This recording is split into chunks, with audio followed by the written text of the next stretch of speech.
Jamii ndogo katika kaunti ya Laikipia zimetangaza kuunga mkono utawala wake Rais William Ruto na azma yake kuwania muhula wa pili, huku zikitoa wito wa kutambuliwa zaidi katika uwakilishi sawa na maendeleo jumuishi. Viongozi kutoka jamii za Pokot, Yauku, Wakeyo, Endorois na Kamatusa zimesema zimeamua kuungana kudai haki zao za kikatiba na kuhakikisha wanashiriki kikamilifu katika uongozi. Walisema jamii za wachache au hasa katika kaunti ya Laikipia Kaskazini zimekabiliwa na ubaguzi katika ugawaji wa rasilimali, uwakilishi wa kisiasa na maendeleo. Viongozi hao walizitaka serikali za kitaifa na za kaunti kuhakikisha fursa zinagawanywa kwa usawa, huku wakihimiza vijana kujitosa uongozini. Pia walitoa wito wa amani na kuonya dhidi ya siasa za ukabila.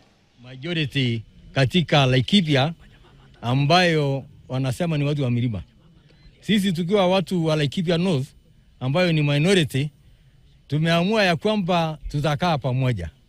Na sisi tunataka amani kwa sababu tunaishi na amani.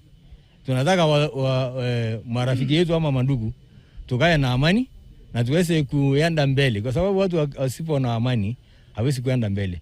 Na tumeamua ya kwamba tukiwa minority tuko na serikali ya Samuel Ruto ambayo hatuami na tuogopi kusema tuko kwa hiyo serikali, kwa sababu na sisi sio watu wa milima.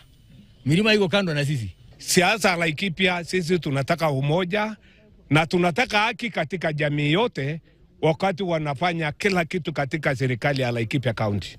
Napaka juu, sisi tumesaulika kwa muda mrefu. Tunataka tujulikane ya kwamba tuko.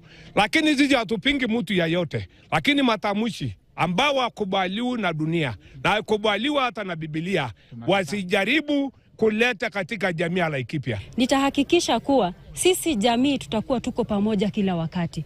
Kongamano kama hizi tutaendelea kuzifanya, tulete kila mtu ajue kuwa rais ambaye tunataka ni Rais Ruto na term ambao tunataka ni 2 term. Kwa hivyo wale ambao wanatuzia uoga, sisi hatuna uoga wowote. Wakati serikali ikianza